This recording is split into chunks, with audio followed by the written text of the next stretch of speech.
کہتے ہیں کوئی بندہ باہر سے آیا تھا, اس نے ایک منظر دیکھا, پھاٹک بند تھا اور لوگ جو ہے سائیکل سر پہ اٹھا کے نا تو گزر رہے تھے اور پھاٹک کو عبور کر رہے تھے. اس نے کہا یہ اتنی فاسٹ قوم ہے, اتنی تیز قوم ہے کہ گاڑی کا انتظار بھی نہیں کرتی اور سائیکل سر پہ اٹھائے, بعض ادھر ادھر سے موٹر سائیکل گزار رہے ہیں, پھاٹک بند ہے تو اتنا بھی انتظار نہیں کر سکتے. اتنی ذمہ دار قوم, اتنا وقت کا لحاظ ہے انہیں کہ یہ چند لمحے جو ہے وہ پھاٹک کے اوپر کھڑا ہونا یہ بھی ان کو گوارا نہیں ہے. تو جب پھاٹک کھلا تو اس نے آگے دیکھا کہ 500 آدمی جو ہے وہ بندریا کا تماشا لگا تھا وہاں کھڑے تھے. اس نے کہا یہ جلدی تھی, یہ تماشا دیکھنا تھا سب نے. تو ہمارا مزاج یہ ہے کہ بندریا کا تماشا ہو تو 600 آدمی وہاں کھڑا ہوتا ہے اور 3 گھنٹے تک وہ مداری کہتا میں ایک تصویر دکھاؤں گا اور لوگ اس تصویر کے لالچ میں کھڑے ہوتے ہیں, پتہ نہیں کیا دکھائے گا, اور وہ تصویر دکھائے بغیر ہی جو ہے وہ مداری ختم کر دیتا ہے.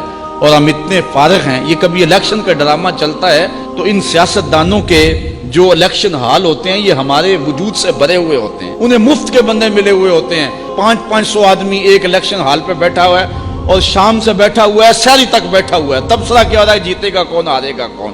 اور میاں جو بھی جیتے گا لوٹے گئی, تمہیں کیا غرض, کیا ہو رہا ہے, ہم اپنا قیمتی وقت کہاں برباد کر رہے ہیں. اپنے وقت کی قدر کریں, وقت تو گزر رہا ہے, چاہے سو کے گزار دیں, چاہے غفلت میں گزار دیں, چاہے عیش و عشرت میں گزار دیں, چاہے ذکر الہی میں گزار دیں. اس کی مثال چکی کی طرح ہے کہ چکی چل رہی ہے, اگر اس کے اندر گالا ڈال دیں گے تو وہ اب دانوں کو پیس دے گی, اور اگر نہیں ڈالیں گے تو پھر بھی وہ چلتی چلی جا رہی ہے, خالی چلی جا رہی ہے. تو یہ زندگی کا جو میٹر چل رہا ہے نا سانسوں کا, یہ تو چلتا ہی جا رہا ہے. یہ سوئے ہیں تب بھی چل رہا ہے, بے ہوش ہیں تب بھی چل رہا ہے. یہ نہیں ہے کہ جو زندگی دی گئی ہے بے ہوشی کے لمحے نکال لیے جائیں گے, یا جو سو کے گزارے ہیں وہ نکال لیے جائیں گے. نہیں, یہ زندگی کا میٹر مسلسل چل رہا ہے اور ہم لمحہ لمحہ موت کے قریب ہو رہے ہیں. یہ جو سانسیں ہیں یہ موت کی طرف اٹھنے والے قدم ہیں بندے, یہ ایک ایک قدم جو ہے وہ موت کے قریب ہوتا چلا جا رہا ہے. ایک بزرگ فرماتے ہیں مجھے ان الانسان لفی خسر کا ترجمہ سمجھ میں نہیں آتا تھا. میں سمرقند کے بازار میں گیا, وہاں ایک آدمی پھٹے پہ برف رکھ کے بیچ رہا تھا اور ساتھ آواز لگا رہا تھا, اور کیا کہہ رہا تھا, اور میرے پہ رحم کرو,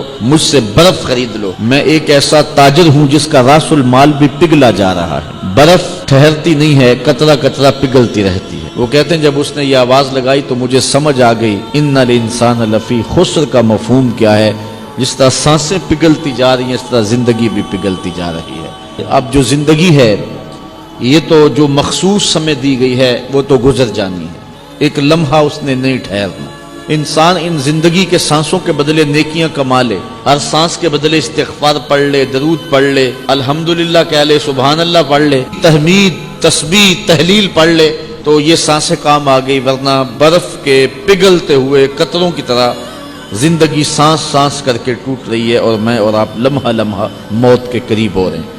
اور یہاں پر حضرت شیخ ختلی کا ایک قول آپ کے سامنے رکھوں گا. فرمانے لگے دنیا ایک دن ہے, یہ اتنی لمبی کائنات, یہ دنیا ایک دن کی زندگی ہے, اور ہم نے اس ایک دن میں روزہ رکھا ہوا ہے. روزہ رکھ کے ہم زندگی گزار دیں گے.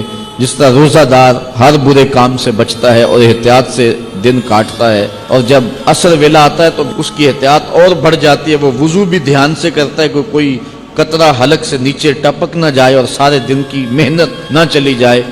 وہ کیا کہا تھا, اے شمع تیری عمر طبعی ہے ایک رات, ہنس کے اسے گزار یا رو کے اسے گزار دے.